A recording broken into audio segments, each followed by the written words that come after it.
नमस्कार, हर हर महादेव साथियों। क्या आपने कभी महसूस किया है जैसे जिंदगी की रफ्तार अचानक तेज हो गई हो, सोच का अंदाज बदला हो और आपके आसपास की दुनिया नई दिशा में बढ़ रही हो? तो जान लीजिए ये सिर्फ आपके भीतर की हलचल नहीं है, ये सूर्य का गोचर है जो 15 जून को मिथुन राशि में प्रवेश करने जा रहे हैं। जी हाँ, ग्रहों के राजा राजकुमार बुध के घर में प्रवेश करने जा रहे हैं, जहां ये 15 जुलाई तक विराजमान रहेंगे। भगवान भुवन भास्कर अर्थात सूर्य नारायण आपके आत्मा के कारक, आत्मविश्वास के स्रोत और भाग्य की चाबी हैं। सूर्य जब किसी राशि में प्रवेश करता है तो वो अकेला नहीं आता, बल्कि साथ लाता है नई संभावनाएं, चुनौतियां और बदलाव की पूरी स्क्रिप्ट। मिथुन राशि जो बुद्धि, संचार, कौशल, डुअल नेचर का प्रतीक है, द्विस्वभाव राशि है। अब सूर्य वहां से आपकी कुंडली के अलग अलग भावों को रोशन करने वाले हैं। इस गोचर का असर सिर्फ बाहर ही नहीं होगा, बल्कि आपके अंदर भी होगा। किसी के लिए ये प्रमोशन, स्थानांतरण और पब्लिक इमेज का समय है, तो किसी के लिए फैमिली जो है डिस्टरबेंस या हेल्थ अलर्ट का भी कारक बनाएगा। कहीं रिश्तों में स्पष्टता आएगी तो कहीं अहम का टकराव नई परीक्षा देगा। तो आइए समझते हैं इस वीडियो में कैसे सूर्य देव मिथुन राशि से आपके भाग्य, स्वास्थ्य, कैरियर, फाइनेंस और रिश्तों की दिशा तय करने वाले हैं। प्रिय दर्शकों, आपकी जानकारी के लिए बता दें कि प्रस्तुत गोचर आपकी चंद्र राशि व आपकी नाम राशि दोनों पर संयुक्त रूप से आधारित है। प्रिय दर्शकों, गोचर पर आगे बढ़े उससे पहले कुछ जो है भविष्यवाणियां हमने मंगल के जब सिंह राशि में कुजवत केतु के साथ युति के संबंध में हमने वो वीडियो बनाया था, तो उसमें हमने कुछ भविष्यवाणियां की थी कि रूस और यूक्रेन के बीच वार अब बहुत तेजी से बढ़ेगा। और आप इधर देख सकते हैं कि रूस फटाफट कितने ज़्यादा जो है आक्रामक तरीके से यूक्रेन पर हमला कर रहा है। दूसरा साथियों, हमने जो है उसमें प्रिडिक्शन दी हुई थी कि अग्नि जनित घटनाएं घटित होंगी, साथ ही साथ साथियों युद्ध की आशंकाएं रहेंगी, कहीं पर जो है छोटे मोटे छद्म युद्ध, गृह युद्ध जैसी स्थितियां बनेगी। तो अमेरिका में भी देखिए साथियों वो नज़र आ रहा है। अमेरिकन महाद्वीप हो गया, यूरोपियन महाद्वीप हो गया, एशियन महाद्वीप हो गया, यहाँ पर कोई भीषण अग्निकांड से संबंधित जो है घटनाएं होंगी। हो सकता है कोई तेल शोधन कारखानाओं में आग लग जाए, परमाणु संयंत्रों या बड़े औद्योगिक क्षेत्रों में कोई बड़ी आग की घटनाएं लग सकती हैं।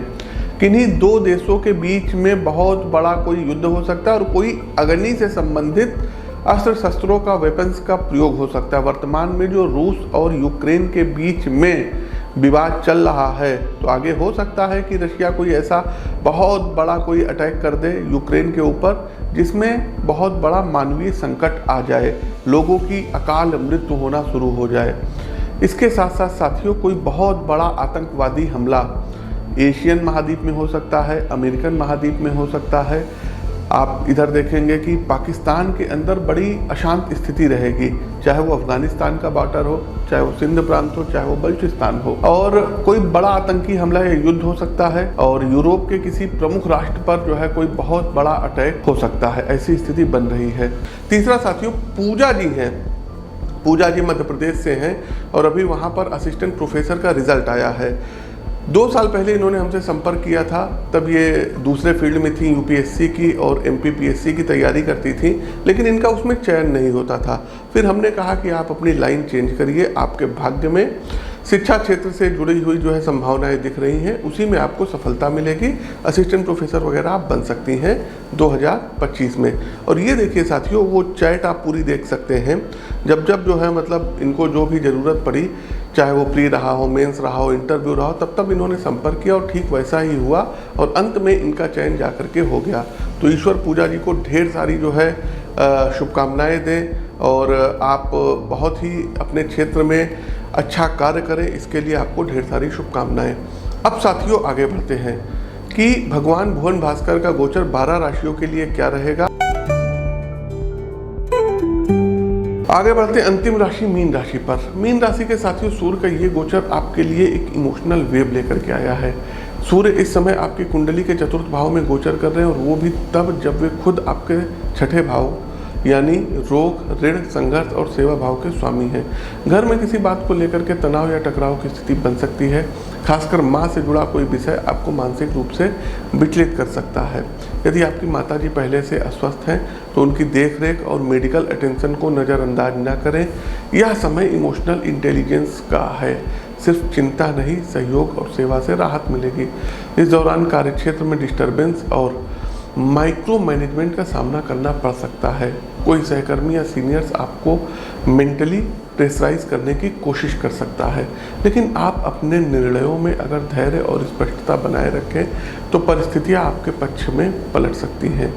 अगर आप जॉब स्विच के बारे में सोच रहे हैं तो ये time CB update plus interview opportunity के लिए बेस्ट रहेगा। सूर्य का ये गोचर रियल एस्टेट गेन, घर की खरीद बिक्री या रिनोवेशन से भी जुड़े कुछ बड़े मौके लेकर के आ रहा है। अगर आप किसी होम लोन या प्रॉपर्टी इन्वेस्टमेंट में फंसे हैं तो अब एक पॉजिटिव क्लैरिटी आ सकती है। बस ध्यान रखें, कोई भी फैसला अध्ययन और कागजी प्रक्रिया को अच्छे से समझ करके ही लें। तो साथियों, ये तो था सूर्य देव का सभी 12 राशियों के गोचर का फल। अब चलते हैं अंतिम पड़ाव आता है उपाय पर। तो सबसे पहले साथियों, अपनी कुंडली का विश्लेषण करा करके आप लोग माणिक रत्न धारण कर सकते हैं। खास करके यदि आपकी मेष लग्न मेष राशि है या सिंह लग्न सिंह राशि है, धनु लग्न के स्वामी हैं, तो आप लोग माणिक के धारण कर सकते हैं। दूसरा साथियों, आप लोगों को चाहिए कि प्रतिदिन सुबह उठिए और जल में आप लोगों को लाल कुमकुम और हल्दी डाल करके, थोड़ा सा अक्षत वगैरह डाल करके, गुड़ डाल करके घोल लीजिएगा एक फूल के लोटे में या स्टील के लोटे में, और भगवान भुवन भास्कर को अर्घ दीजिए।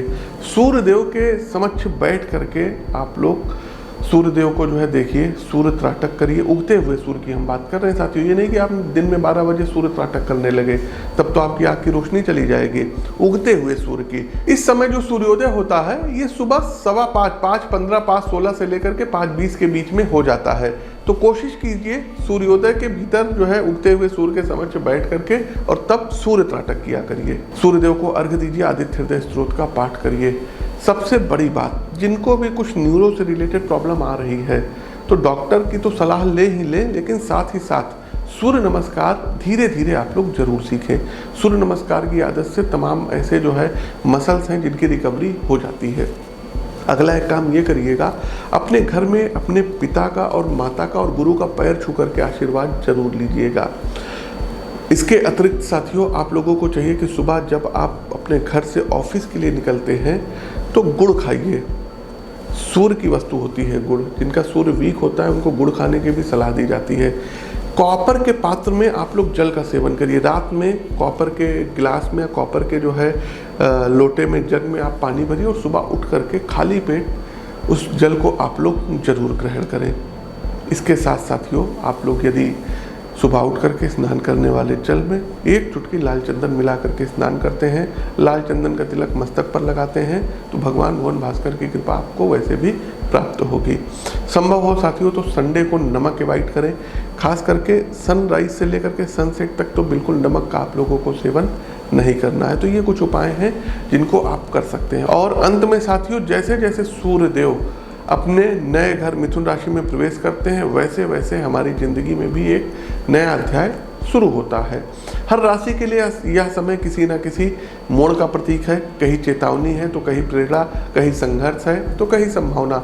लेकिन याद रखिए, ज्योतिष सिर्फ भविष्य बताने का माध्यम नहीं, खुद को समझने का एक आईना भी है। और जब हम इस ज्ञान को अपनाते हैं तो हर ग्रह, हर गोचर हमें खुद के और करीब ले आ जाता है। तो तैयार हो जाइए, सिर्फ ग्रहों के परिवर्तन के लिए नहीं बल्कि खुद को एक नए नज़रिए से देखने और अपने भाग्य की दिशा खुद तय करने के लिए, क्योंकि जब भीतर प्रकाश जागता है तभी बाहर की दुनिया रोशन होती है। वीडियो अच्छा लगा हो तो लाइक करें, शेयर करें और ऐसे ही गहराई से जुड़ने के लिए चैनल को सब्सक्राइब करें। और हाँ, अपनी राशि का अनुभव हमें कमेंट बॉक्स में ज़रूर बताएं। तब तक के लिए लेते हैं आपसे जो है इजाज़त। हर हर महादेव। सा